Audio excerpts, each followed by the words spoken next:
औज़ुबिल्लाहि मिनश्शैतानिर्रजीम बिस्मिल्लाहिर्रहमानिर्रहीम।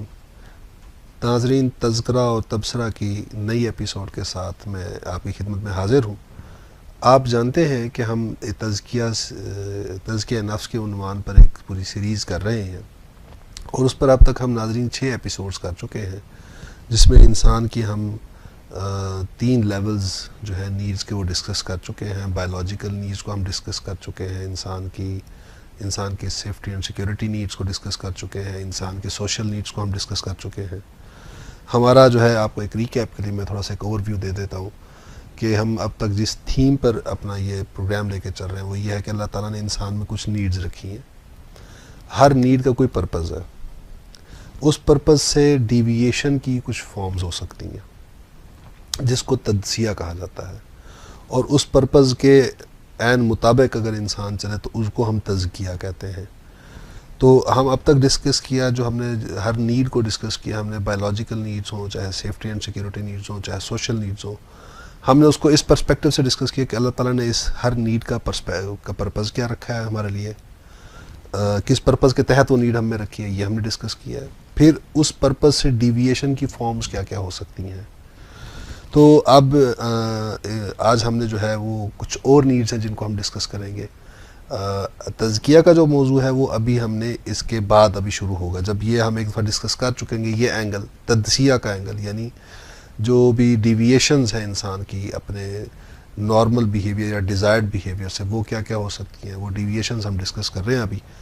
तो ये जब एक दफ़ा मुकम्मल हो जाएंगे हमारी, तो फिर हम तज़किया की तरफ आएंगे कि कुरान हमारी रहनुमाई क्या करता है कि इन नीड्स को कैसे सेटिस्फाई करना चाहिए, इनको कैसे सर्व करना चाहिए। तो आज चलते हैं हम खालिद साहब की तरफ, और अब अपने प्रोग्राम की जो बाकी जो हिस्से हैं वो उनको हम उसकी तरफ बढ़ते हैं। Welcome to the program Khalid sahab. अच्छा खालिद साहब, आज जो नीड्स हैं जो हमने डिस्कस करनी है वो साइकोलॉजी में उनको इंटेलेक्चुअल नीड्स कहा जाता है। जो हमने पहले डिस्कस कर लिए हैं वो एक्चुअली तो वो बॉडी से रिलेटेड नीड्स हैं। अगरचे वो जो सोशल नीड्स हैं इंसान की, उनको भी साइकोलॉजिकल नीड्स में कहा जाता है कि ये साइकोलॉजिकल नीड है, लेकिन अभी हमने जो डिस्कस किया उससे तो हमने ये इस्टेब्लिश किया है कि ये जो सोशल नीड्स हैं ये भी हैं बॉडी की नीड्स, ये हमारे बॉडी के इस वजूद के सर्वाइवल की नीड है। और अब जो ये नीड्स हैं, ये जिनको हम आज डिस्कस करेंगे, ये इंटेलेक्चुअल नीड्स कहा जाता है। और ये मैं चाहूँगा कि हम इन नीड्स को ज़रा डिस्कस कर लें। फिर हमने एक और डिबेट भी है जो करनी है कि क्या ये वाकई ये इंटेलेक्चुअल नीड्स हैं या कुछ और नहीं, इसको कोई और लेबल देना चाहिए हमें, तो वो उसके ऊपर हम बाद में उस पर भी आएंगे। तो सबसे पहले मैं जिस नीड को डिस्कस करना चाहता हूँ वो है, उसको हम एस्टीम नीड्स कहते हैं। एस्टीम नीड्स जो होती हैं वो इंसान के अंदर जो है वो उसको जो उसके अंदर सेंस ऑफ वर्थफुलनेस पैदा करती हैं। ये उसके ये एहसास देती हैं कि मैं वाकई कुछ हूँ, किसी अहल हूँ। और इसके अंदर जो है वो मुख्तलिफ नीड्स आ जाती हैं। एस्टीम के जो ब्रांड नीड्स है बेसिकली इसके अंदर रिस्पेक्ट भी आती हैं कि इंसान जो है वो रिस्पेक्ट चाहता है, और इसके अंदर एक नीड आती है वो है सेल्फ रिकग्निशन की, कि इंसान अपनी रिकग्निशन चाहता है कि मैं एक यूनिक बीइंग हूँ और मुझे इस चीज़ को रिकग्नाइज़ किया जाए, मैं दूसरों से कैसे मुख्तलिफ हूँ कि या दूसरों से कैसे बेहतर हूँ। और एक सेल्फ एस्टीम है, वो सेल्फ एस्टीम होती है सेल्फ वर्थ के बारे में, कि इंसान अपने आप को किसी अहल समझता है कि नहीं समझता। मतलब मैं गाड़ी चलाने के लिए अपने आप को अहल समझता हूँ या नहीं समझता, मैं टीचर बनने का अपने आप को अहल समझता हूँ या नहीं समझता, मैं एक अच्छा इंसान होने का अहल समझता हूँ अपने आप को नहीं समझता, मैं अपने अंदर वो अहलियत समझता हूँ, वर्थफुलनेस महसूस करता हूँ। तो ये नीड्स हैं जिनको हम एस्टीम नीड्स कहा जाता है। तो पहले मैं थोड़ा करके मैं चाहता हूँ कि आपको जो ये जो एक नीड्स है उसको डिस्कस कर लें हम। मेरा ख्याल है पहले एक छोटी सी बात है अगर मैं इसमें पहले कर लूँ, क्योंकि जो आपने इसको जो हमने सुकून या इत्मीनान की बात की है उसके एतबार से थोड़ा सी क्लियरिटी हो जाए कि हमने पहली जो हमारी शायद एपिसोड थी जिसमें हमने इंसान की हकीकत पे बात की थी, वो बाज़ उस वक्त हमने जानबूझ के यानी जो मुत्तफ़क़ुन अलैह हकीकत है उसको बयान किया था। कुरानी नुक्ता नज़र से इंसान की हकीकत क्या है वो हमने अभी ज़ेर बहस नहीं लाई है। और ये अब हमारी बहस एक ऐसी जगह पे, ख़ासतौर पे आज जो आपने ये इंटेलेक्चुअल नीड्स के एतबार से जो बात की है, तो जब हम इत्मीनान की या सेटिस्फेक्शन की बात करते हैं तो एक जिस्मानी सुकून होता है, एक ज़हनी सुकून होता है, एक कल्बी इत्मीनान होता है। ये मुख्तलिफ चीज़ों के साथ जुड़े हुए हैं। ज़रा जिस्मानी आराम या जिस्मानी सुकून एक अलग चीज़ है। ज़हनी सुकून जो ज़हन के सवालात हैं उनका जवाब मिलने का नाम है नहीं, तो वो ज़हन सुकून में नहीं होता है, आदमी सुकून में होता है। और इसी तरह कल्बी इत्मीनान का ताल्लुक इंसान की उस हकीकत के साथ है या उस डायमेंशन के साथ है जो आसमानी है। तो ये अब इंटेलेक्चुअल नीड्स का तो असल तो ये प्लेस तब होंगी जाके जब हम उस हकीकत पर बात कर लेंगे कि आया इसका ताल्लुक जिन्हें हमने इंटेलेक्चुअल नीड्स का है इंसान के जहन के साथ है या इंसान की रूह के साथ है।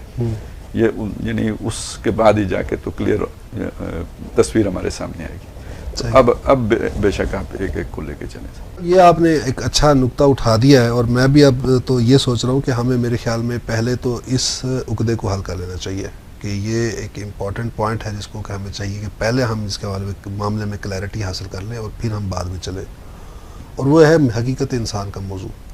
हमने अगरचे जो पहली एपिसोड थी उसमें हमने ये उसका उन्वान ये रखा था हकीकत तज़किया नफ्स और हकीकत इंसान, लेकिन उसमें हमने बहुत एहतियात बरती और उसमें हमने इस एंगल को डिस्कस नहीं किया वहाँ पर कि कहीं पर मामला जो है वो ज़्यादा गंभीर ना हो जाए। तो हमने कोशिश की कि चीज़ों को सहल अंदाज में लेके चले। तो अब चूँकि हम एक ख़ास लेवल तक आ गए हैं तो मेरे ख्याल में कि हमें इसको अब इस चीज़ को खो लेना चाहिए। यानी इंटेलेक्चुअल नीड्स उस वक्त तक सही तरह से प्लेस नहीं हो सकती जब तक कि हम हकीकत इंसान को अच्छी तरह न। हाँ जी, बिल्कुल ऐसे ही। तो ये जो नीड्स जिसको मैंने अभी आपके सामने डिस्कस किया, मैं चाहता हूँ इसको आप अभी यहीं पर रोक लेते हैं। हम पहले हकीकत इंसान के मौजू को डिस्कस कर लें कि इंसान की हकीकत है क्या, फिर हम उसके अंदर जाकर इसको प्लेस करके देख लेंगे कि ये नीड्स कहाँ प्लेस होती हैं, क्या ये स्पिरिचुअल नीड्स हैं या ये इंटेलेक्चुअल नीड्स हैं। ठीक है, तो आप ज़रा इस पर रोशनी डाल दीजिएगा। देखिए, आमतौर पे तो यानी जदीद नफ्सियात में तो इंसान को एक इवॉल्व्ड एनिमल के तौर पे ही देखा जाता है और उसी हवाले से सारी नीड्स का तयन किया जाता है। जैसे अभी हमने बात शुरू की थी और आपने जो है ना वो उनको इंटेलेक्चुअल नीड्स के साथ जोड़ा है। लेकिन हमारा यानी पहले सबसे पहले तो ये चीज़ देखनी चाहिए ना कि हम कुरान और हदीस को कहाँ पे रखते हैं।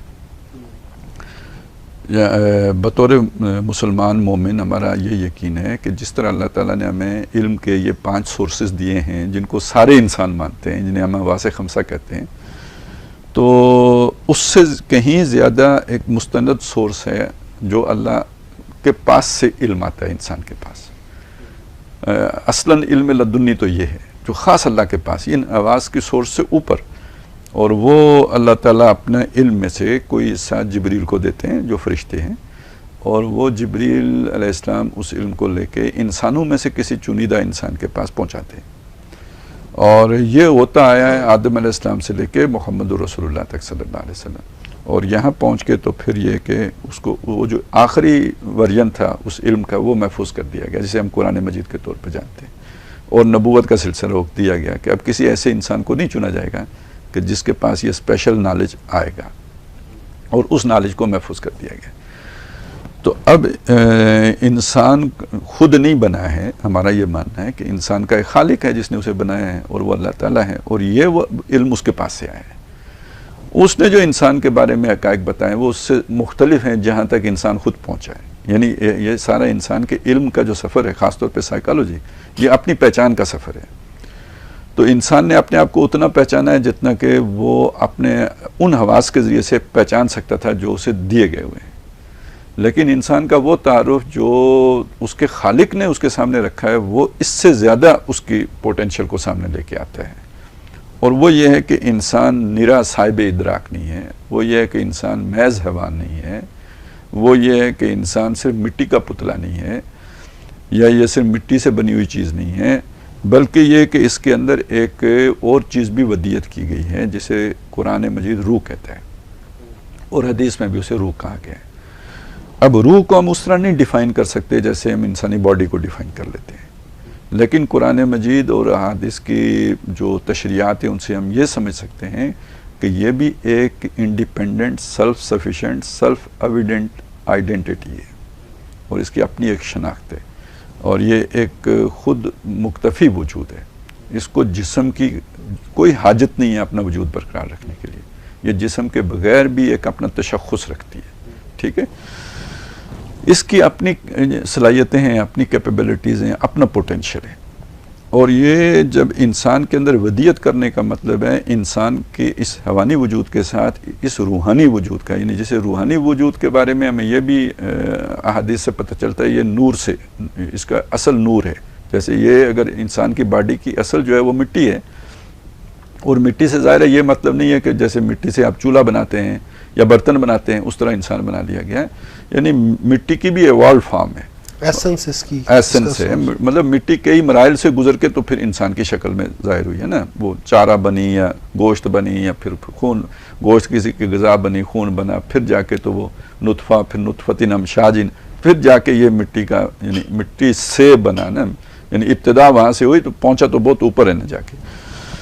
तो लेकिन दूसरी तरफ जो इसी तरह वो नूर से वो शय बनी हुई है जिसे रूह कहा गया है और उसको यानी पूरी तरह हम इस अपने जो हमारा ये जो अल्फाज हैं इसमें पूरी तरह नरेट नहीं किया जा सकता है। उसका एक कॉन्सेप्ट दिमाग में आ सकता है या यूँ समझिए हमारे शऊर पर मुर्तसिम हो सकता है, लेकिन उसको हम किसी यानी जैसे एक साइंटिफिक ट्रुथ को बयान करते हैं, फैक्ट को बयान करते हैं, इस तरह उसको नहीं हम नरेट कर सकते। ये एक लिमिटेशन है उस रूह के हवाले से। लेकिन ये कि यानी हम उसे महसूस तो कर सकते हैं लेकिन बयान नहीं कर सकते। ये पर्सनल एक्सपीरियंस यानी एक या इंटरनल एक्सपीरियंस आप कहें, ये तो हो सकता है उसका, लेकिन उसकी नरेशन मुमकिन नहीं है। अच्छा, अब आ जाए इस चीज़ की तरफ कि जब ये जोड़ जुड़ता है तो अब जो इंसान वजूद में आता है ये ना निरा हवान रहता है, ना वो उसका वो नूरानियत ही निरी रह जाती है। ये मिल के एक नई शय बन गया है, ये दोनों के मिलाप से अब एक नई चीज़ बना है और खासी कम्प्लेक्स किस्म की चीज़ बन गई। यानी अब इतना आसान नहीं रहा ना, वो सादा नहीं रहा ना। यानी जब एक मिट्टी का वजूद है तो बहरहाल अभी भी बहुत कम्प्लेक्स है, लेकिन बहरहाल उसमें एक सादगी है जिसको यानी सादगी इस माने में कि उसको समझना एक हद तक आसान है, लेकिन जब उसके साथ दूसरा वो फरिश्ते वाला रूप भी आके शामिल हो गया तो अब ये उस पेचीदगी कई गुना बढ़ गई है। तो ये नीम हैवान नीम फरिश्ता हो गया है और यहाँ से वो जो सरिश्त का एक लफ्ज़ आता है तो ये तो गूंदने के मानी में आता है ना। जब दो यानी आपने ये दो मुख्तलिफ चीज़ें गूंद दी हैं, नूरानियत और हवानियत को एक जगह पे गूंद के बना दिया, तो ये अब इंसान बनता है। अब ज़ाहिर है हमारी जो भी जिन्हें हम नीड्स कहेंगे या कहीं पे अर्जिज़ कहते हैं, बाज़ चीज़ें वो हैं जो हमारे जिस्म से मुताल्लिक होती हैं, बाज़ चीज़ें हमारी वो हैं जो हमारी रूह से मुताल्लिक होती हैं। तो अब जब जो रूह के से वाकिफ़ ना हो, जब जिसका रूह का एक्सपीरियंस ना हो, लेकिन ये कि उसकी सिग्नल्स तो आएंगे, उसकी कोई ना कोई जो है ना इंडिकेशन तो आएगी कहीं से, जिसे आप नीड्स का नाम देके तो जिससे आप वाकिफ़ हैं उधर कहीं फिट करने की कोशिश करेंगे और जोड़ने की कोशिश करेंगे। तो आज के इंसान की बदकिस्मती ये है कि उसने वही से अपना ताल्लुक तोड़ लिया है। जो भी आपका नॉलेज है वो आपके आवाज़ से यानी साइंटिफिक नॉलेज है जिसको लेके आप चल रहे होते हैं। इंसान को भी उतना ही पहचानते हैं जितना साइंस पहचान सकती है, जो मुशाहिदे में आ सकता है, लेकिन वो जो सिग्नल आ रहे होते हैं, वो जो आपको कुछ अंदर से कुछ तकाजे आ रहे होते हैं, अब उनको आपने किधर जोड़ना है। जिधर वो जोड़ते हैं उस शय से आप वाकिफ़ नहीं हैं तो आप उसको फिर किसी न किसी ऐसी जगह पे जोड़ देते हैं कि जो उससे मुताल्लिक नहीं होता। ये एक अब ज़ाहिर है जिसे कहते हैं ना एक तरह का मुगालता हो जाता है। तो बस ये बहस इसलिए आ गई कि जब आपने उसको इंटेलेक्चुअल नीड्स के तौर पर लिया, यानी क्यों ले रहे हैं आप इंटेलेक्चुअल नीड के तौर पर, इसलिए कि वो जिस्म के साथ वो शय नहीं जुड़ रही है, वो इवन आपकी जो भी सोशल नीड्स हैं उनके साथ जुड़ती है, आपको महसूस नहीं हो रही है। तो जिस शय को आप इंटेलेक्ट कहते हैं ना, तो वो भी तो कोई उस तरह की रियलिटी नहीं है ना, कोई बॉडी तो नहीं है ना, वो भी तो एक कॉन्सेप्ट है। तो आपको यही बेहतर लगा कि आप इस कॉन्सेप्ट के साथ इसे जोड़ लें, ये इधर ही जुड़ती महसूस हो रही है। ठीक है ना। तो इसलिए वो फिर उसके साथ हम जोड़ देते हैं। मेरी अपनी राय में ये जो इत्मीनान वाला पहलू है ना, वो जो मैंने पहले बात अर्ज की थी कि एक होता है जी आपका जो जिस्मानी सुकून का मसला है, उसका तो ताल्लुक जो है ना आपकी बॉडी नीड्स के साथ हो गया। वो अगर आपकी पूरी नहीं होंगी, नींद नहीं पूरी होगी, भूख वगैरह, तो वो एक अदम सुकून की कैफियत से आप गुजरेंगे। कुछ आपके ज़हनी कुछ सवालात हैं, उन यानी जो आप सोचते हैं, सवाल उठता है ये शय क्या है, ये क्यों है, ये कैसे है, जब तक इनका जवाब आपको नहीं मिलेगा तो आपका ज़हनी सुकून नहीं आपको हासिल होगा, आप डिस्टर्ब रहेंगे, पेचोताब यानी ज़हनी पेचोताब चलता रहेगा। तो ज़हनी सुकून के लिए आपके सवालों का जवाब आपको दरकार होता है, ऐसा जवाब जिससे आपका ज़हन समझ ले कि हाँ ये सेटिस्फैक्ट्री जवाब आ गया है। ये जो इत्मीनान वाली चीज़ है ना, इसका ताल्लुक ज़हन के साथ नहीं है, इंटेलेक्ट के साथ नहीं है। इसका ताल्लुक जो है ना, ये जो सेटिस्फैक्शन वाला पहलू है, इसका ताल्लुक इंसान की रूह के साथ है। और जब तक रूह को सुकून नहीं मिलेगा और रूह की जो है ना सेटिस्फैक्शन नहीं होगी, तो ये जो एक तरह की इंसान बेइत्मीनानी महसूस करेगा, अगरचे कि उसे जोड़ देगा वो इंटेलेक्ट के साथ, लेकिन ये बेसिकली रूह की बेकरारी है और उसकी जो है ना सेटिस्फैक्शन नहीं हो रही है। तो ये मेरा ख्याल ये है कि जो आज जो चीज़ें आपने गिनी ना, ये पहचान वाला मसला है, ठीक है ना। अपनी जो है ना जो पोटेंशियल को जानने का मसला है, अपने आप को जानने और अपने आप को मनवाने का मसला है, ये रूह का मसला है। ये ज़रा यानी ये सिर्फ इंटेलेक्चुअल मसला नहीं है, हाँ, जिसको रिकॉग्नाइज नहीं किया जा रहा असल में, जिसको असल ये तो सबको नजर आ रहा है। हाँ, और सब इसको अप्रिशिएट कर रहे हैं, जिस्मानी वजूद को। जी जी, रिकॉग्नाइज भी इसी को कर रहे हैं, तो रिकॉग्निशन तो असल में उसको नहीं मिल रहा। हाँ जी, तो वो जब तक नहीं पहचानी जाएगी ना, तो जैसे अपने आप को यानी पहचाना जाना, मनवाना, तो ये उस यानी इंटेलेक्चुअल नीड्स में आप लेके आएंगे, तो ये तो असल में तो इसका ताल्लुक यानी उस शय को पहचानने से है जो हमारे अंदर मौजूद है, जिसको हम भूले बैठे हैं। तो इसीलिए वो कहा ना, अपने मन में डूब के पाजा सुरागे जिंदगी, मेरा नहीं बनता न बन अपना तो मन बन, मेरा नहीं बनता न बन अपना तो बन, अपना तो बन, और मन अरफ़ नफ्सहु फ़क़द अरफ़ रब्बहु, जिसने अपने आप को पहचाना वो रब को भी पहचानेगा। तो ये अपनी पहचान का मसला है असल में। आपकी जो स्पिरिचुअल नीड्स है, ये जो एस्टीम नीड्स है हमारी, ये आपने कहा कि असल में तो ये हमें उभारती हैं कि हम शायद अपने रूह तक, उसकी हकीकत तक पहुंच सके। हाँ, यानी अपनी असल हकीकत जो है हमारी, एक ज़ाहिर है, जब तक आप कोई भी शय उसकी असलियत तक ना पहुँचें तो उस वक्त तक आपको इत्मीनान तो नहीं हो सकता ना। तो ये जो अपनी पहचान का मामला है, तो ये उसके साथ जुड़ा हुआ है और वहाँ जाके रुक नहीं जाता। इसलिए कि जब आप अपनी उस असलियत तक पहुँचे तो वो भी तो किसी के साथ मुताल्लिक है ना, उसकी भी तो असलियत। जैसे हमारा ये वजूद है तो ये मिट्टी से है, तो मिट्टी की अर्शा के साथ हमारी एक उनसियत है, उसकी तरफ झुकाव है।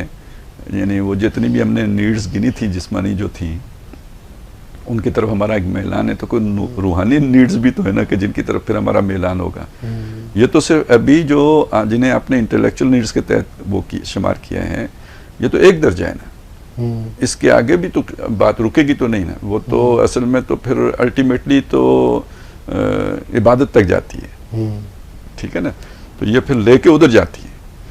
यानी जब हम ये एक अनाए सगीर अनाए कबीर वाली जो बहस अल्लामा ने की हुई है ना, तो ये फिर सारी चीज़ जाके उसके साथ जुड़ती है। और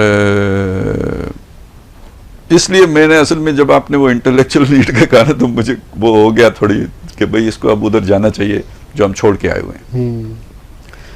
यानी जब इंसान जो है वो अगर हकीकत को सिर्फ यही समझता कि ये जिस्मानी वजूद उसकी हकीकत है, ये तो मटेरियल है, इसी ज़मीन से इसकी तख्लीक हुई है, तो मतलब मैटर से वजूद में है, तो फिर अगर इंसान यही समझता तो फिर उसकी जो ये कायनात है, यही सारे माइक्रोस्कोप इसी पे लग जाएगी उसकी। हाँ। टेलीस्कोप हो, माइक्रोस्कोप हो, उसने सारा गौर इधर ही करना। यानी एक फिर भी डिसेप्शन ही होगी ये। यानी ये किसी भी, यानी इसको आप ये कहें ना, एक उसने वो जो हमने गिरा थे ना, जो तदसिये में जिन चीज़ों को लेके गए थे, किसी न किसी तदसिये का शिकार होगा कि अपनी किसी नीड को इसने मतलब मास्टर नीड बना दिया होगा, जबकि वो है नहीं। तो ये एक मगालता है ना बहुत बड़ा जो इसे लायक है, तो एक डिसेप्शन है जिसमें वो मुब्तला है। ये किसी भी वक्त ब्लास्ट करेगी, सही, ठीक है ना, क्योंकि जब गलती होती है तो वो फैलती रहती है, फैलती, आखिर एक वक्त आता है फट जाती है। तो वो यानी उसके कैरेक्टर को, यानी वो आपको नॉर्मल नज़र आ रहा है, वो नॉर्मल है नहीं, वो किसी डिसेप्शन की वजह से नॉर्मल नजर आ रहा है। वो किसी भी वक्त जाके तो अपनी अब नॉर्मलिटी जो उसके अंदर है, मौजूद है, जो छुपी हुई है, उस गलतफहमी की वजह से छुपी हुई है, वो किसी भी वक्त ब्लास्ट करेगी। सही। तो यानी अगर इंसान को ये दोनों चीज़ों की रियलाइजेशन हो जाए, उस रूहानी वजूद की भी, तो फिर तो उसका होराइजन ही बिल्कुल चेंज हो जाए, बिल्कुल तब्दील हो जाए, नुक्ता नज़र सारा बदल जाता है ना, देखने चीज़ें देखने का अंदाज बदल जाता है। मतलब एक बंदा है जो बिल्कुल समझता है ये वजूद मेरा जिस्मानी ही वजूद है, ये हैवानी ही वजूद है, मैं सिर्फ मेरा हैवान हूँ, तो उसका तो सारा वर्ल्ड व्यू ही डिफरेंट होगा ना। वो सारा गौर व खौज फिक्र उसकी सारी ये दुनिया के अंदर ही होगी। बिल्कुल। और जिसको इस हकीकत का भी समझ आ गई, अब इधर भी तो एक माइक्रोस्कोप लगनी है ना, फिर गौर व खौज इधर भी तो बढ़ेगा ना, फिर इधर तो टेलीस्कोप लगना है। ठीक है ना, ये क्योंकि ये तो होराइजन बहुत बड़ा है ना, बहुत बड़ा है। आप इसी से सोचें कि भाई ये वाली जिंदगी कुल कितनी है, 70 साल है, 80 साल है, ठीक है। अगर आप उस रूहानी एतबार से देखें तो उसको तो नापा ही नहीं जा सकता। यानी वो अगर वो जो जैसे कुरान मजीद ने बताया कि ऐद अलस्त भी हुआ है, ठीक है जी, फिर जैसे वो बताता है कि जी आप बासे बादल मौत भी है, फिर अबदन अबदा भी है। तो आप ज़रा इस सारे को सामने रखें ना, ज़िंदगी के उस रुख को सामने रखकर इसको देखें, तो यानी ज़िंदगी के इस कुलजुम में हस्ती में ये ऐसा ही है जैसे ये पूरी कायनात है। पूरी कायनात जो आज जितनी कुछ हमें मालूम हुई है, और उसके मुकाबले में ज़मीन की हकीकत है। ज़मीन एक सैयारा छोटा सा, वो तो ज़र्रा भी नहीं लगता, ठीक है ना, वो बिल्कुल ही एक हकीर वजूद बन जाता है पूरी कायनात के मुकाबले में। इसी तरह ज़िंदगी के हकीकी तस्वुर के मुकाबले में ये दुनियावी ज़िंदगी की हैसियत जो है ना, इतनी भी नहीं रहती। पहला मसला तो ये आ गया ना कि आपका पूरा वो ज़िंदगी का नुक्ता नज़र बदल गया। जावेदा पे हमदवा हरदम जवा हो गई ज़िंदगी, ठीक है ना, ये तो ख़त्म होने वाली ज़िंदगी है। अब देखिए कितना अदम इत्मीनान है आपको, आपके पास टाइम नहीं है, ये है ख़त्म हो रहा है, ये बड़ा थोड़ा सा वक्त है, ये उसके मुकाबले में आपको वो वाला जब वो तस्वुर मिल जाता है, अब यानी वो आपको ज़्यादा इत्मीनान देता है। अच्छा, फिर इस चीज़ को देखें कि इस पूरे कायनात में जब आप ज़मीन को देखते हैं इतनी हकीर लगती है, और उस हकीर ज़मीन के ऊपर आपकी क्या हैसियत है, कितने से आप लगते हैं। अगर आप इसको रियलाइज़ करें तो फिर भी आप एक मायूसी में जाएंगे कि मैं क्या चीज़ हूँ, मैं अपने कोई शय बना के बैठा हूँ, लेकिन ये तो मैं तो कुछ भी नहीं रहा ना। वो फासले ही नापे ना ज़रा आप, वो जो लाइट ईयर, तो बंदा ठुस हो जाता है कि यार ये तो मैं कभी, मतलब मैं चल ही नहीं सकता, उस सिरे तक जा ही नहीं सकता। लेकिन जब आप इस रूह को बीच में लेके आते हैं तो ये फिर कायनात आपके सामने दोबारा अपना गांव बन जाती है। पूरी कायनात गांव बन के रह जाती है आपके सामने, ठीक है ना। तो अब आपको एक और तरह का जो है ना इत्मीनान हासिल होते हैं कि भाई नहीं, मैं और शय हूँ, ये चीज़ नहीं हूँ। अच्छा, अगली बात यह है कि जिस को फोकस करके हम बैठे हुए हैं दुनिया की ज़िंदगी को, तो ये तो फिर कोई शय ही नहीं रहती आपके सामने। ये तो मतलब वो गुम उसमें है, आफाक वाली सूरत, पूरे आफाक अगर उसमें गुम है तो ये एक जर्रे की उसकी ज़िंदगी में क्या हैसियत रह गई है। तो ये मतलब बड़ा ब्लास्टिंग किस्म का जो है ना कॉन्सेप्ट है, अगर इसको हम ऑब्जर्व कर लें तो इस पर यकीन कर सकते हैं। मैं चाहता हूँ कि आप थोड़ा सा इस चीज़ को मज़ीद इलेबोरेट कर दें, क्योंकि ये एक बड़ा अहम प्रोग्राम है जो हम रिकॉर्ड कर रहे हैं। ये जो इंसान की हकीकत की जो आपने बात की है, तो ये जो फेजेस हैं जो रूह की हकीकत को मज़ीद उजागर करते हैं, और ये जिसम ये जो ज़िंदगी है इसकी ये कितनी हकीर है अपनी क्या है असलियत में, वो उसके लिए जो मुख्तलिफ फेजेस हैं जो आमतौर पर हम इंतकाल का मतलब समझते हैं मौत जी, हालांकि इंतकाल मौत तो नहीं है, वो तो मुंतकिल एक जगह से दूसरी जगह मुंतकिल। तो वो क्या है जो इंतकाल होता आ रहा है, जो हम मुंतकिल होते हैं, जिस फेजेस से हम गुजरते जा रहे हैं, अगर वो आप वो फेजेस थोड़ा सा एक्सप्लेन करें तो ये रूह की जो हकीकत है ये मजीद उजागर। अच्छा, इसे समझने के लिए एक पहले मौत के लफ्ज़ को हम समझ लेते हैं। जब रूह के एतबार से हम मौत के लफ्ज़ को लेते हैं तो उसका मतलब होता है नींद। यानी जैसे हम रोज़ सोते हैं और सुबह उठते हैं, तो हमारी ज़िंदगी मतलब 1 साल है तो 360 जो है ना वो उसके यानी रातें आ गई, 360 दिन आ गए, तो 365 कर लें चल। जबकि अगर हम रूह के एतबार से देखें तो जी इसके जो है ना आप कह लें 3 दिन हैं और 2 रातें हैं। पहला दिन तो वो है जब इसे तख्लीक किया गया, उसके बाद एक रात है जो ये गुजार के आई है, फिर एक दिन है जो इस वक्त हम गुजार रहे हैं, फिर एक रात है जो कब्र की रात है, और फिर एक दिन है जो हशर का दिन है, या उससे आगे फिर जन्नत और दोज़ख की सूरत में होगा। तो ये 3 दिन और 2 रातें बनी, ये अदवार हैं असल में। ये एक यानी दिन से रात को मुंतकिल होना, रात को दिन पे मुंतकिल होना, फिर दिन से रात को मुंतकिल हो जाना, फिर आखिरी दिन पर मुंतकिल हो जाना। 2 नींदें हैं और 3 जागने हैं। 3 जो है ना आपके वो जागने की कैफियत है। तो इसको अब कुरान मजीद ने, यानी वैसे हमारे आम मजहबी लोग भी इससे इतना वाकिफ नहीं होते, बहुत अहले इल्म जो होते हैं वो वाकिफ होते हैं, आम मजहबी बंदा इससे वाकिफ नहीं होता। तो अल्लाह ताला से दोज़खियों की एक दुआ नकल हुई है कुरान मजीद में, रब्बना अमत्ता नस्नतैन, ऐ मेरे रब तूने मुझे 2 दफ़ा नींद मौत दी ना, 2 दफ़ा मौत दी, और वह आखियत नस्नतैन, और तूने 2 दफ़ा मुझे जिंदा किया। तो 2 दफ़ा मौत कौन सी हुई फिर? ये तो मौत तो एक ही है। यानी ये हमारे आम जो मुशाहिदे में आती है कि जब अब हम हैं तो इसके बाद मर जाएंगे, फिर जिंदा होंगे तो फिर तो कभी नहीं मरेंगे। तो दूसरी मौत कौन सी है? तो वो असल में इससे पहले वाक़ हो चुकी है, वो पहले दिन के बाद, यानी जब पैदाइश के बाद फिर वो जो मौत की कैफियत यानी नींद की कैफियत आई है, सुलाने की कैफियत आई है। तो अब पैदाइश कब हुई है ये तो कोई यानी अंदाजे से बाहर बात है। अगर नबी सल्लल्लाहु अलैहि वसल्लम के बाज़ फरमुदात को सामने रखें तो जो उन्होंने अपने बारे में फरमाया कि अभी कोई कायनात का वजूद नहीं था तो मैं वजूद रखता था, ठीक है ना, जिब्रील से भी पहले का मेरा वजूद है। तो वो कौन सा वजूद है? ज़ाहिर है जिस्मानी वजूद तो नहीं है ना, वो रूहानी वजूद है, वो रूह है, रूह मोहम्मदी है। हज़रत जाबिर बिन अब्दुल्ला से रिवायत भी है कि भाई जिसमें उन्होंने पूछा कि कायनात जब नहीं थी तो क्या था, जी, तो आप सल्लल्लाहु अलैहि वसल्लम ने फरमाया नूर नबी का या जाबिर। हाँ, ठीक है। तो अब हमारे मतलब वो कलामी मसाइल में ये चीज़ें आती हैं, लोगों की समझ में नहीं आती, फिर इख्तलाफात पैदा हो जाते हैं, मसले मसाइल खड़े हो जाते हैं। लेकिन बहरहाल ये अपनी जगह पे ये हकीकत है, और इन हक़ाइक़ का इनकार जो है ना कम अज़ कम कोई मजहबी बंदा अगर करता है तो वो फिर बड़ी नासमझी की बात होती है। तो अब अगर आप ये देखेंगे ना तो फिर फ़र्ज़ करें जिस वक्त भी बनाया, उससे पहले भी तो इंसान अल्लाह के इल्म में तो था। तो ये जो जावेदा पे हम दवा हरदम जवा है ज़िंदगी, अब तो बड़ा एक आपको क्या ये आपके अंदर जो है ना एक वो भर देता है, यानी खुशी की जो कैफियत तख्लीक अपने वकू पजीर होने से पहले अपने खालिक के ख्याल में तो थी। तो आप कितनी ऊंची हवाओं में चले जाते हैं ना, तो क्या ये ज़मीनी चीज़ों की जो है ना वो एक्चुअलाइजेशन होगी, और क्या उसकी जो एक्चुअलाइजेशन होती है, ठीक है, वो तो बहुत यानी बाइस इत्मीनान चीज़ बनती है। तो इस हवाले से हम देखें ना तो एक तो वो हो गया आलमे जो है ना अरवा हम कह लें उसे, जिसमें एक हम जिंदगी गुजार रहे हैं, उधर ऐदो पैमान भी हुए हैं, अलस्तो बिरब्बिकुम कालू बला, फिर एक नींद आ गई, फिर रहमे मादर में बच्चा, यानी 3 मराइल से गुजर चुका होता है, नुतफ़ा से अलाका और अलाका से मुज़गा, और ये 3 चीज़ें हो चुकी होती हैं तो फिर फरिश्ता ला के उसमें रूह डालता है, ये हदीस में आया है।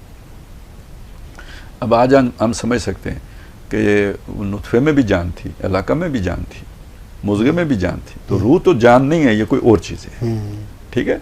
तो इसे जान से भी यानी मुतरादिफ नहीं समझना चाहिए, ये उससे बिल्कुल है, जैसे हमने पहले वाज़े कर लिया कि ये एक खुद मुख्तफी वजूद है। उसके बाद जब हम मर जाते हैं तो मरने के बाद क्या होता है कि जी हमारा जिस्म तो मिट्टी से बना था, ये कब्र में चला गया, मिट्टी हो गया, जहाँ से आया वहाँ लौट गया। मिनहा खलकनाकुम वफ़िया नोइदुकुम व मिनहा नुखरिजुकुम तारतन उखरा, दोबारा यहीं से निकलेगा, इसी मिट्टी से निकलेगा। अच्छा, जो हमारी रूह थी वो मिट्टी में नहीं गई, वो अल्लाह के पास से आई थी, अल्लाह ही के पास वापस गई। इन्ना लिल्लाहि व इन्ना इलैहि राजिऊन, वो उधर गई है, वो इधर नहीं गई है, वो या इल्लीयीन में गई या सिज्जीन में गई। अब ये 2 चीज़ें अलग-अलग हो गई, और फिर आखिरत में ये दोबारा जोड़ दी जाएंगी। वैज़न नफूस ज़ुव्विजत, यानी एक माना उसका ये भी है कि वो रूह ला के फिर जिस्मों के साथ जोड़ दी जाएंगी, और उसके बाद जो जन्नत और हाँ बहरहाल जिस्म ये वाला नहीं होगा, नया जिस्म मिलेगा, वहाँ का तो जिस्म उसकी तो सारी फिजिक मुख्तलिफ होगी, उसकी सारी आदतें मुख्तलिफ होंगी, ये वाली नहीं होंगी। वो ज़ाहिर जलना भी है तो भी दायमी जलना है और मरना नहीं है उसमें, तो ये वाला जिस्म तो नहीं सर्वाइव कर सकता। इसी तरह जन्नत वाला जिस्म भी मुख्तलिफ होगा। रूह वही है, शऊर वही है, शऊर का ताल्लुक उसके साथ जुड़ा रहेगा, वो तसलसल कायम रहेगा। तो इस तरह जब हम देखते हैं ना, तो जो हमारे अंदर इल्म का जो ज़्यादा बड़ा जो यानी वो क्या सोर्स है, वो इंसानी रूह है, जिसके अंदर अल्लाह की पहचान भी मौजूद है। ये जो हमें ख्याली तसव्वुरात हमारे जहन में पैदा होते हैं, या जो जड़ पकड़ते हैं, या अनदेखे बाज़ हक़ाइक़ पर हम यकीन कर लेते हैं कि ये वाकई मौजूद हैं, तो कैसे कर लेते हैं? मतलब देखें कितना मुश्किल तसव्वुर है अल्लाह का तसव्वुर, और इंसानों की इतनी बड़ी तादाद उसके हामिल है, मानती है उसे। यानी ईसाई भी मानते हैं ना, यहूदी भी मानते हैं, मुसलमान भी मानते हैं, ये तो अल्लाह को मानते हैं सारे। लेकिन जिनके यहाँ भगवान का तसव्वुर है, या राम का तसव्वुर, या कोई और जो भी तसव्वुर है, यज़दान का तसव्वुर है, ये भी तो उसी की बिगड़ी हुई शक्ल है ना। तो ये क्यों है? ये असल में ये वही रूह की ज़रूरत है, इसको आप अवॉइड नहीं कर सकते, इससे सरफ नज़र नहीं कर सकते। और उसके अंदर जो वो पहचान है, तो और उसके साथ जो एक रिश्ते और ताल्लुक़ का मामला भी है, ये चीज़ें फिर डाइवर्ट, जब उनसे सही रहनुमाई नहीं मिलती, सही रोशनी नहीं मिलती, तो वो फिर दाएं बाएं कोई ना कोई अपनी सेटिस्फेक्शन की सूरत बनाती है, जो ज़ाहिर आर्जी होती है, वो मुस्तकिल नहीं होती। तो हम जब कहते हैं इस्लाम दीन फितरत है, तो वो असल में इस मानी में भी कह रहे होते हैं कि ये उसकी जो इंसान की फितरत है, और जिस पर के वो बनाया गया है, और जो उसकी असल जो जोर है, उसकी ज़रूरतों और उसके लिए सही तसव्वुरात देने वाला जो है ना, वो इस्लाम है। बाकी जब आदमी खुद से कोशिश करेगा उसकी सेटिस्फेक्शन के लिए, तो वो फिर कहीं ना कहीं किसी मगालते का शिकार होगा या ठोकर खाएगा। यानी कि ऐसा ही है जैसे मुझे भूख लगी, तो अब भूख खाने को मिटाने की वो है तो जिस्म की एक ज़रूरत पैदा हुई है जिस्म के अंदर, तो अब जिस्म की उस नीड को सेटिस्फाई करने का एक आइडियल वे है कि एक अच्छी खुराक क्या होती है जो कि इसकी इस नीड को सही तरह सेटिस्फाई कर सके। एक ही है कि मैं जंक फूड्स खाऊं, पिज़्ज़ा खा रहा हूँ, तो अब वो भूख तो मिटा रहा हूँ, लेकिन वो साथ जो है वो फसाद भी साथ पैदा कर रहा हूँ एक्चुअली। तो इसी तरह वो जो रूह की जो एक्चुअली वो आपके अंदर एक इम्पल्स तो पैदा होती है, वो भूख की रिकॉग्निशन अगर सही तरह से ना हो तो फिर कोई भगवान बना लेगा। हाँ जी।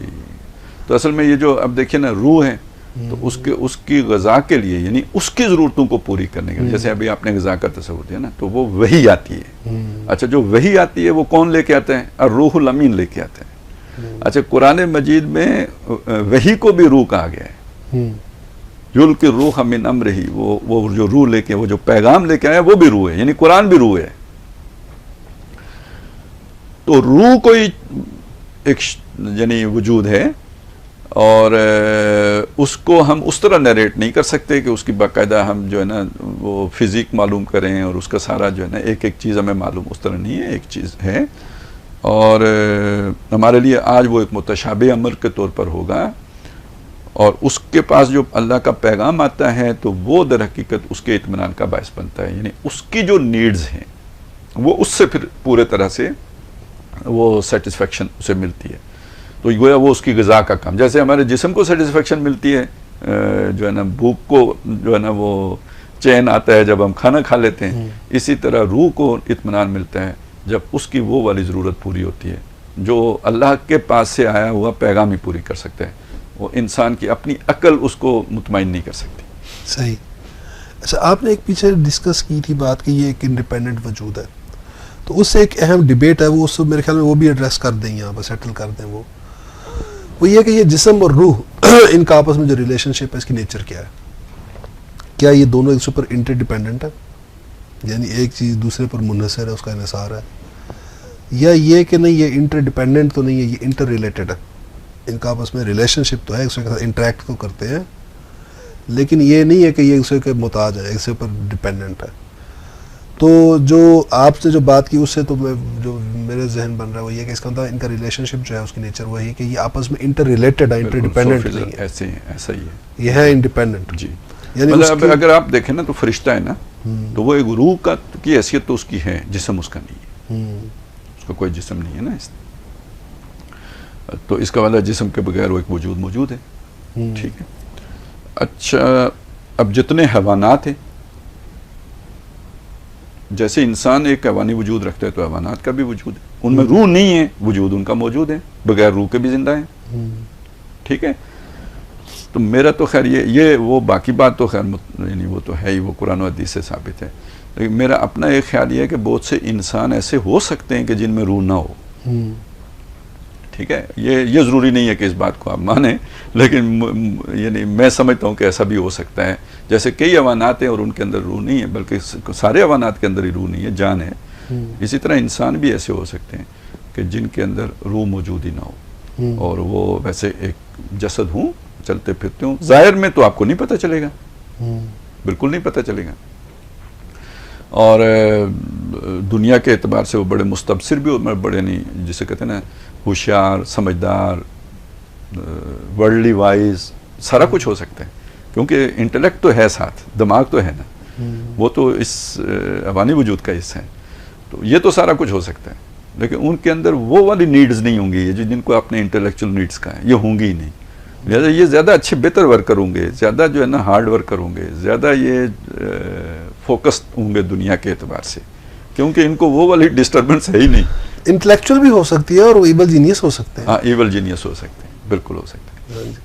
वो जो इकबाल ने भी आपकी वो शेर ऐसा कहा है ना, उसकी वो जो आलम में बरज़ख है, मेरे ख्याल में उसकी एक नज़म जिसमें कि वो कब्र और मुर्दे का आपस में मुकालमा है, तो उसमें रूह से था तही जिंदगी में भी बांगे इसराफील उसको जिंदा कर सकता नहीं, रूह से था जिनका तही, रूह से था जिनका जसद, रूह से था तही जिनका जसद, यानी कि जिनका जसद जो था वो रूह से खाली था, उनको बांगे इसराफील भी नहीं चला सकता। सही। अच्छा खासा, अब ये जब हमने ये डिस्कस कर लिया कि इसको मेरे ख्याल में मज़ीद हम डिटेल में नहीं जाते, तो हम अपने अपने मौजू पर वापस आ जाते हैं उस पर। वो हमने किया था डिस्कस के जो एस्टीम नीड्स है इंसान की, तो वो जो एस्टीम नीड है वो एक्चुअली इंसान की, अब तो हमें ये समझ आ गई, ये स्पिरिचुअल नीड ही बनती है। वो रिकग्निशन किसे चाहिए जी? असल में तो वो रूह को चाहिए, वो रूह को चाहिए अपनी रिकग्निशन। असल में वो अपने वर्थफुल होने का एहसास, वो रियलाइजेशन, वो उसी को ही चाहिए। और रिस्पेक्ट भी एक्चुअली तो हम जो डिमांड कर रहे हैं तो एक्चुअली यही होता है ना, हम अपनी रिकग्निशन चाह रहे हैं, यार मुझे रिकग्नाइज करो कि मैं कुछ हूँ। तो अब पर्पस तो अच्छा, वो रूह मर जाए ना अगर, जिसे हम आमतौर पे ज़मीर के मरने से ताबीर करते हैं, तो वो रूह मर जाए तो उसके बाद रेस्पेक्ट कोई रिलेटिव चीज़ हो जाती है, फिर कोई वो माना नहीं रखती है, कोई मुस्तकिल भी ज़ात उसकी कोई हैसियत नहीं रह जाती। जैसे वो हदीस में है, जिसका हया मर जाए जो पर्जी करता फिर है, ठीक है ना। रेस्पेक्ट मतलब आनी जानी है, कोई मसला नहीं है। और चीज़ों के साथ, मादी चीज़ों के साथ इंसान जुड़ जाता है, वो अहम हो जाती है, ये कोई अहम नहीं रहता। सही बात है, यानी मीनिंगफुलनेस उसके लिए मैटर नहीं करती। क्या है, बंदा टीठ चाहिए, कोई इस तरह है ना, कुछ पंजाबी में कुछ पहला ही पता, इज्जत आनी जानी चीज़। हाँ, इज्जत आनी जानी चीज़ है, बंदा टीठ चाहिए। हाँ जी, ये सही। तो अब इसका पर्पस तो जो है वो ये एस्टीम नीड्स है हमारी, उसमें से पहले मैं एक चीज़ को देख लेता हूँ, कर लेते हैं हम उसको, वो है सेल्फ एस्टीम। और वो ये है कि इंसान का जो है अपने वर्थफुल होने का एहसास, जिसे हम सेल्फ वर्थ कहते हैं। मैं किसी काम के काबिल हूँ। हाँ जी, मैं कोई अहल हूँ, वो किसी काम के काबिल वो चीज़ होती है, वो सेल्फ कॉम्पिटेंस हो जाती है। ये कि मैं कोई अहल हूँ, मेरे अंदर कोई अहलियत है, मैं नाअहल आदमी नहीं हूँ। ठीक है। तो ये जो है ये एक हमारे अंदर ड्राइविंग फोर्स होती है। ये एक्चुअली ये चीज़ हमें मोटिवेट करती है कि जब अगर इंसान ये समझे अपने आप को बहुत ही नाअहल आदमी हूँ, नालायक आदमी हूँ, वो डिप्रेस हो जाएगा ना, डिप्रेस हो जाएगा, नफ्सियाती मरीज बन जाएगा वो। तो ये उसके अंदर जो है ये क़ुव्वत मुहर्रिका पैदा करती है, ये सेल्फ एस्टीम की नीड है, मोटिवेट करती है उसे। मुझे असल में आपने बात की तो वैसे एक वो बात याद आ गई ना कि उससे मौलवी साहब पूछेंगे कि कबूल है तो कहेगा चाचा नू पूछो। हाँ जी, बिल्कुल ऐसा ही है। चलो आसान हो जाए ना, बात समझ आ जाए। इससे तज्जिये की एक शक्ल जो है वो ये होती है, हम जिसे कहते हैं dark side of self esteem, कि जिसकी सेल्फ एस्टीम बहुत हाई हो गई है, जो समझता सिर्फ मैं ही है, वो खुद पसंद हो जाएगा। अपने हुस्न का दीवाना बना, अपने हुस्न का दीवाना बना फिरता हूँ। और किसी को कुछ समझेगा नहीं। और सारी मखलूक मेरे लिए पैदा की गई है, ठीक है। ये जेंटाइल्स हैं, गोयम्स हैं, इनको इस्तेमाल, मतलब ये ना भी कह रहा हो तो गैर शौरी तौर पर उसका यही बिहेवियर हो, समझता यही है, बिहेवियर उसका ऐसा ही होता है, एटीट्यूड भी यही होता है, बिहेवियर भी होता है। और इसी तरह वो बीवी तबाह, बच्चे तबाह, खानदान सारा तबाह, क्योंकि हम चुमा देगरी नेस्त, मेरे जैसा कोई दूसरा है नहीं। तो ये तो फिर यहाँ लेके जाएगी ना, ये तो तबाह कुन है। ठीक है ना, तबाह कुन है। तो ये इसकी डार्क साइड का एक एंगल, जब सेल्फ एस्टीम बहुत हाई हो जाए किसी की, ये खुद इतनी बड़ी बला है। असल में इस चिराग के सामने जब सूरज आता है तो फिर ये हिसाब में रहती है। सही बात है, ठीक है ना। नहीं तो ये खुद सूरज बन के तो हर तरफ जो है ना आग लगा देती है। जरूरी है कि इस चिराग के सामने सूरज रहे, हमेशा रहे, तभी ये तवाज़ुन में रहेगा जी। तो इसकी एक एक्सट्रीम तो ये थी, मतलब जो हम कहते हैं डिविएटेड फॉर्म, के ये असल पर्पस से हटी हुई। सूरज को बहुत जल्दी सजदा करता है। हाँ जी। तो वो एक डार्क साइड इसकी ये थी कि भी अगर बहुत ज़्यादा किसी की हाई हो जाए तो उसकी ये कि इंसान के अंदर जो है वो तकब्बुर पैदा हो जाएगा, उससे वो अपने आप को कोई चीज़ समझेगा, ठीक है, और दूसरों को हकीर समझेगा। सर इससे तो इतना अजीम फसाद पैदा होता है ना, टोटली जितना भी दुनिया में फसाद की जड़ बुनियाद ये शय बनती है। उलूवन फिल अर्द हो ना, तिलका दारुल आखिरत नजालुहा लिल्लज़ीना ला युरीदूना उलूवन फिल अर्द। ये जितना भी मतलब देखे ना, अब दो ऐसे आदमी एक जगह पे जमा हो जाएं जो दोनों इस तरह के तस्वुरात के अमल हो, उस जगह पे अमन हो सकता है? आप सोचें क्या तोड़ फसाद, ठीक है ना। और यानी वो फिर हर तरफ तबाही फेरेंगे, और जितना बड़ा उनके पास इख्तियार होगा इतनी बड़ी तबाही आएगी, इतना बड़ा फसाद पैदा करेंगे, जंग अजीम बर्पा कर देंगे। मतलब आप अगर देखें ना तो ये हिटलर जैसे लोग भी ऐसे ही थे। और हर आदमी में होता है ये, बस वही कंट्रोल में रहे तो ठीक है, नहीं रहे तो फिर यही हो जाता है। हाँ जी, हमने भी वैसे भुगता भी। हाँ। मैं असल में वो जिक्र इसलिए नहीं कर रहा ना कि ये एक आर्जी, ये कोई हिटलर तो है नहीं, तो आर्जी सा मामला है। हमारी ये चीज़ हो सकता है, ज़रा इसको अल्लाह ताला ज़्यादा दुआम दें तो क्या किसी ऐसे जो सही। अच्छा, दूसरी बात ये थी कि इसकी दूसरी एक्सट्रीम भी है कि किसी की सेल्फ एस्टीम बहुत लो हो जाए, ठीक है, तो वो मतलब कोई बंदा है जो अपने आप को किसी काबिल ही नहीं समझता, तो अब वो कितना मायूस होगा, डिप्रेशन जी, और उसकी जो नेगेटिव इमोशंस, सारे जो नेगेटिव साइकोलॉजिकल प्रॉब्लम्स हैं वो सारे उसके अंदर आ जाएंगे उसकी वजह से, मायूसी की वजह से।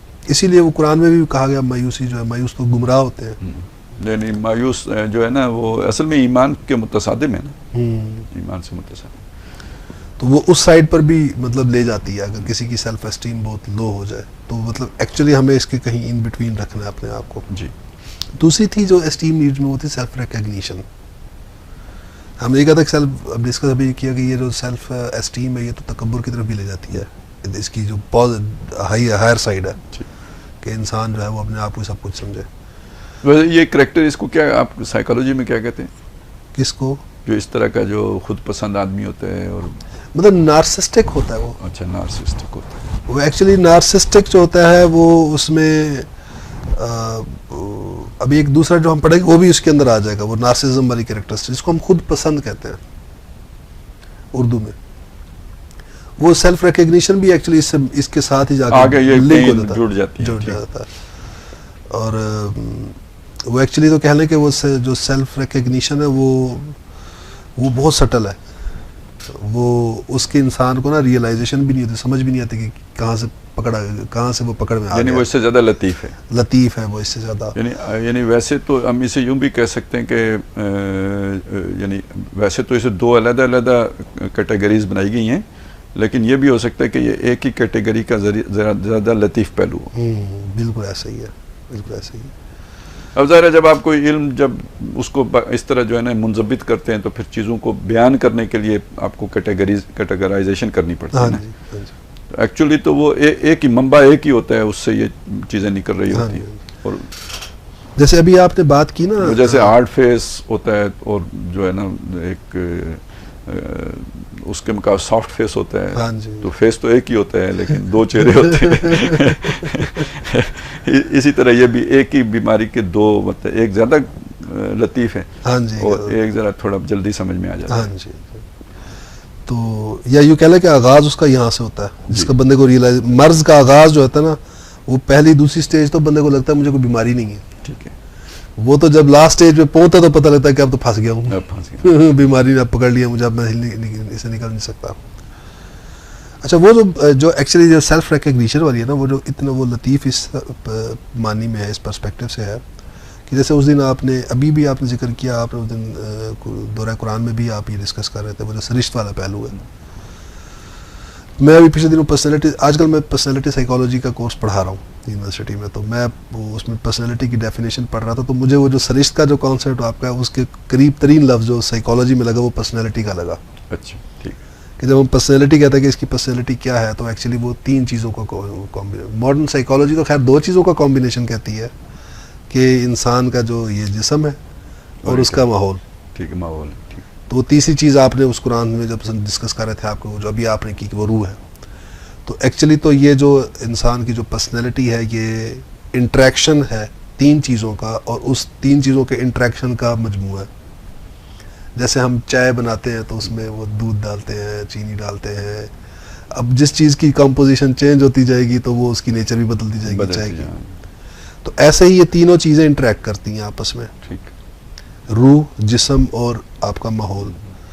तो अगर मिसाल के तौर पर आपकी रूहानियत ज़्यादा कवी है, मतलब आप मलाइका सिफत हैं, हाँ, और आपकी जो बहीमियत है, जो हैवानियत है, वो आप कमज़ोर है, तो और माहौल आपका जो है वो आप इंटरेक्ट करेंगे तीनों, तो जो नतीजा माहौल जो है ना आपकी रूह के साथ मुताबिकत रखने वाला, तो फिर आप एक फरिश्ता सिफत इंसान बन जाएंगे। हाँ, एक और चीज़ का मुरक्कब वजूद में आएगा। ठीक है। एक ऐसा है कि जिसकी रूहानियत कमज़ोर है, ये शाकिला बन गई, ये शाकिला बन गई। ठीक है, जैसे कुल्लु यामल वाला शाकिला थी, कह दीजिए हर कोई अमल करता है अपनी शाकिला पर, शाकिला, ये शाकिला बन गई। हाँ जी। तो अब इस लिहाज से देखें हम ये कि ये कॉम्पोजिशन सबकी डिफरेंट होती है, तो आप भी एक लिहाज से, जहाँ हम मेरे और आपके दरमियान बहुत सी कॉमनैलिटीज़ हैं, बहरहाल एक लेवल पर जाकर आपके अंदर कुछ डिस्टिंक्टिव चीज़ें हैं, कुछ मेरे अंदर है, मतलब हम दोनों से यूनिक है, डिफरेंट है। हर यानी जैसे हम कह सकते हैं ना, जैसे सबकी आंखें नहीं मिलती, जैसे सबके फिंगर प्रिंट्स नहीं मिलते जी, तो हर बंदे को अल्लाह ताला ने एक उसको यूनिक चीज़ दी है जो उसके अंदर होती है। हाँ जी। अच्छा, उसकी यानी तलाश या उसकी शऊर होना ये कोई बुरी बात नहीं, बल्कि अच्छी बात है। ये तो अपने आप को समझने की और अपने आप को पहचान, अपने मन में डूब के समझने की बात हो गई है अपनी। अच्छा, उसको मनवाना भी कोई बुरी बात नहीं, ठीक है, मैं इस काबिल हूँ, मनवाना भी कोई बुरी बात नहीं है। मेरे ख्याल में ये बुरी बात कब बनती है, प्रॉब्लम किधर आती है? देखें, वो जो शाकला की हमने बात की है, बस फर्ज करें मेरी शाकला ये है कि मुझे इबादत का ज़्यादा शौक है। अब इबादत भी मुख्तलिफ होती हैं, कोई रोज़े भी होते हैं, नमाजें भी होती हैं, ये सारी बातें ही हैं ना। किसी को देखा होगा हर साल उम्रा करने का शौक होता है, किसी का जो है ना नफल ज़्यादा पढ़ने का शौक होता है, किसी का रोज़े रखने का शौक ज़्यादा होता है। अब ये एक तबई रुझान है या सरिश्ती रुझान है, ये शाकलाई रुझान है, जो भी आप इसे नाम देते हैं। ये तो मैंने सिर्फ एक मिसाल दी, एक दूसरा बंदा भी हो सकता है उसके बिल्कुल ही बरक्स होने, उसके तो इबादत की तरफ रुझान ही नहीं है, वो उसके अंदर एक्टिविज्म ज़्यादा है, फालियत ज़्यादा है, भागदौड़, डायनामिक पर्सनालिटी है, वो बिल्कुल और तरह का बंदा है। अब पहली शय है कि अपने आप को सही पहचानना कि मैं भला क्या हूँ, ठीक है, बगैर किसी गलतफहमी के, बिल्कुल जैसे शीशे में अपनी शक्ल सही नज़र आ जाती है, इस तरह अपने आप को सही पहचान लेना ये एक बहुत बड़ा यानी लैंडमार्क है अगर किसी को हासिल हो जाए तो, ठीक है। दूसरी बात ये, अब इसको एक ग्रेटर स्कीम के अंदर रख के देखना। खराबी यहां आती है कि हम पूरी स्कीम को जब इसके ताबे कर लेते हैं, मसलन मेरे अंदर वो इबादत का ज़ौक़ है तो मैं कहता हूँ हर बंदा, ये भी तो एक नेचुरल टेंडेंसी है ना, आप अपने जैसा दूसरे को बनाना चाहते हैं, उसके बगैर भी आपको इत्मीनान नहीं मिलता ना। आपकी दुम कट गई है, आप चाहते हैं सबकी कट जाए, ठीक है, और आपको अच्छाई मिल गई है, आप चाहते हैं सबको मिल जाए। ये भी तो एक नेचुरल टेंडेंसी है इंसान की। तो अब एक शय मुझे पसंद है, मैं चाहता हूं सारे ये बन जाए, और असल कायनात बनाने का मकसद ही यही है, ठीक है ना। और मैं सबसे आला हूं चूंकि ये मुझ में सबसे आला है,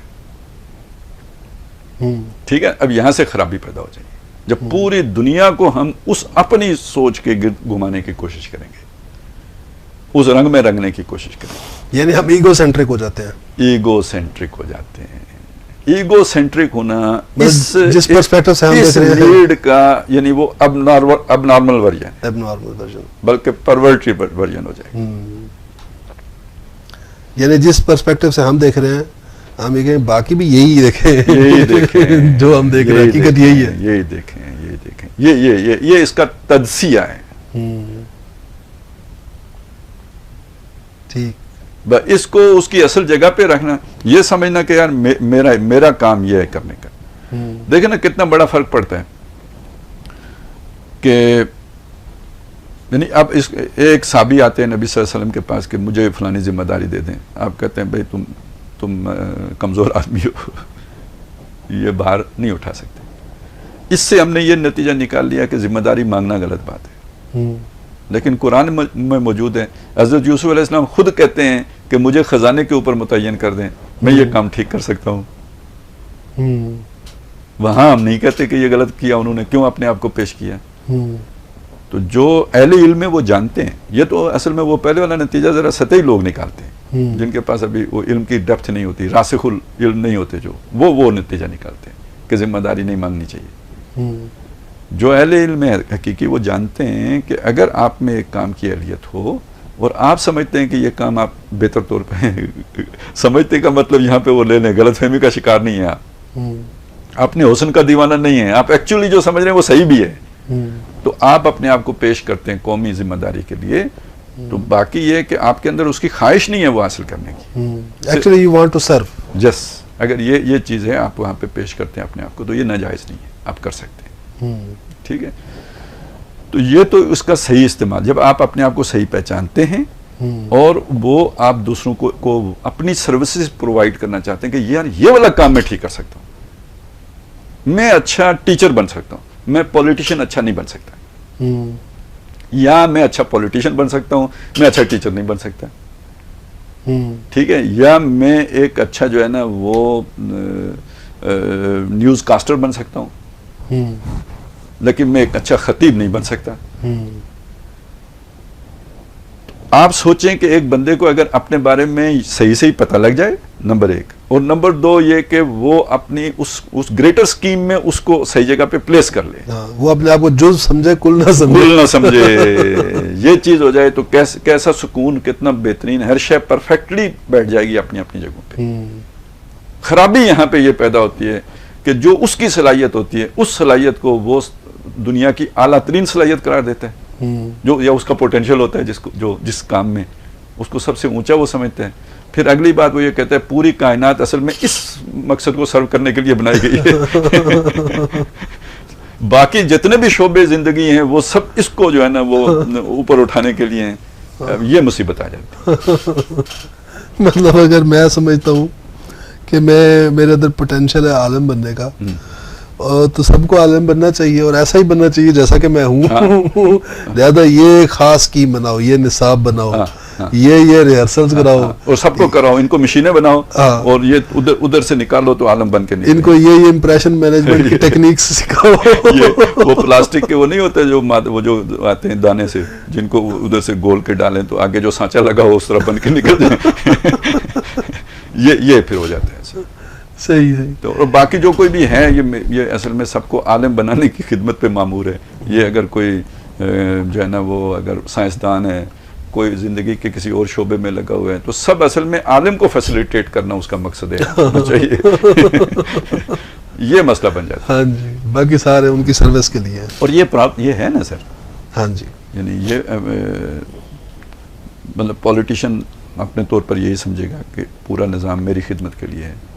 जज समझते हैं कि सारा निज़ाम असल में तो हमें ठीक है जी, सब हमें जवाब दें, हम किसी को जवाब दे नहीं है, सबका ऑडिट हम करेंगे, हमारा ऑडिट कोई नहीं कर सकता है। अपना जो है फौजी जवान भी यही समझते हैं, तो यहीं से तो सारा फसाद पैदा होता है। बल्कि मैं जिसका काम उसको साजे, बस ये एक इसका इस सारे मसले का हल है। सही। तो मतलब ये मैं चाहूँगा नाजरीन के लिए भी कि आप जाएं और ख़ुद सर्च कर लें, हम डिटेल में तो नहीं जा सकते इस वक्त उसकी, कि वो एक डिसऑर्डर है साइकोलॉजी में, डार्क ट्राइड पर्सनैलिटी डिसऑर्डर।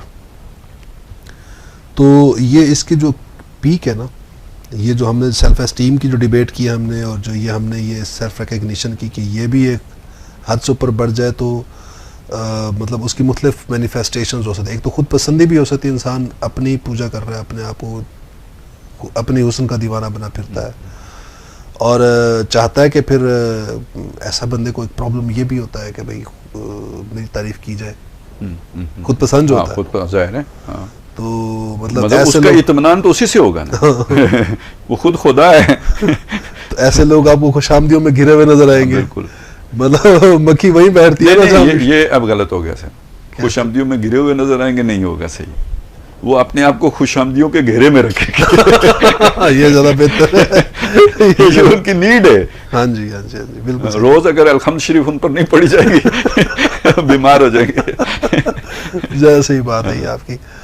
तो अब ये जो दो ट्रेट्स हैं, ये जो सेल्फ एस्टीम की हमने डार्क साइड पढ़ी, कि वो जो हाई साइड है, जो बहुत ज़्यादा हाई होगी किसी की, उससे जो तकब्बर पैदा होता है, और ये जो खुद पसंदी किसी के अंदर पैदा होनी और ईगोसेंट्रिज्म पैदा होना, ये अपने क्लाइमेक्स पे जाके बड़ा ख़तरनाक डिसऑर्डर बन जाता है। सर आप उस डिसऑर्डर को बाद में बयान करें, मेरी एक बात सुन लें सर। यानी आप ये देखें कि जज्बा कौन सा रूहानी जज्बा है, ठीक है, जज्बे ने किस जगह से पैदाश की है, उसकी हुई है रूह से हुई है, रूहानी जज्बा है, ठीक है। उसको अगर डायरेक्शन सही ना मिले तो वो हैवान से भी नीचे, कितना नीचे चला, सुम्मा रददनाहु अस्फल साफिलीन। ये अब आप बताएं, यहाँ आके उसको रखें जो आप रखना चाहें। सर वो मतलब अभी टाइम नहीं है हमारे पास, वो मतलब नाजरीन से तो मैं यही कहूँगा कि आप जाके इसको सर्च करें गूगल पर, पढ़िए सर, इतना ख़तरनाक डिसऑर्डर है। इन ऐसे लोगों के पास जिनके अंदर ये ट्रेट्स हों, इनके साथ ज़िंदगी गुजारने से बेहतर बंदा कहता है कि मैं गुआंतानामो बे में मुझे कैद कर दो आप, या मुझे जानवरों के साथ छोड़ दो, मुझे दरिंदों के आगे फेंक दो, इसके साथ नहीं रह सकते हम। मतलब इतनी ज़िंदगी अजाब होती है ऐसे लोगों के साथ जिनके अंदर, कि उनके अंदर सफाकियत कितनी होती है। आपके अल्फाज सुन के मुझे एक वाक़या याद आ गया ना, कि एक खातून खुला लेना चाहती थी खामद से, तो उससे हज़रत उमर रज़ी अल्लाह ताला ने पूछा ही नहीं, कि कहा ये कि इसे भाई वो जानवरों के बाड़े में बंद कर दो, उन्हें कहा ऐसे ठीक है। उन्हें कहा भाई इसको सेपरेट कर दो, ये इसके साथ नहीं गुजारा कर सकती। जी। तो मतलब सफाकियत इनमें बहुत होती है इन लोगों में, इमोशनलेस होते हैं, क्रूअल होते हैं, सेल्फिश होते हैं इंतहा दर्जे के, कि अपने इंटरेस्ट के लिए जो इनको सही लग रहा है, क्योंकि हकीकत वो उसी को समझते हैं। जो आपने अभी बात की कि बाकी तो सारा इनको लगता है कि वो इनकी सर्विस के लिए है। बहुत शुक्रिया खालिद साहब। नाजरीन, आज हम अपनी इस एपिसोड का अख्ताम यहीं पर करेंगे। आज हमने जो एक ही नीड है, एस्टीम नीड्स जो हैं, उनको डिस्कस कर पाए हैं, और उसका पर्पज़ क्या है, उसका डिविएटेड फॉर्म्स क्या हो सकती हैं तज्ज़िया के एंगल से, तो वो हमने आज डिस्कस की हैं। तो इंशाल्लाह अगली एपिसोड में हम एक नई नीड के साथ आपके सामने हाज़िर होंगे। तब तक के लिए अल्लाह हाफ़िज़।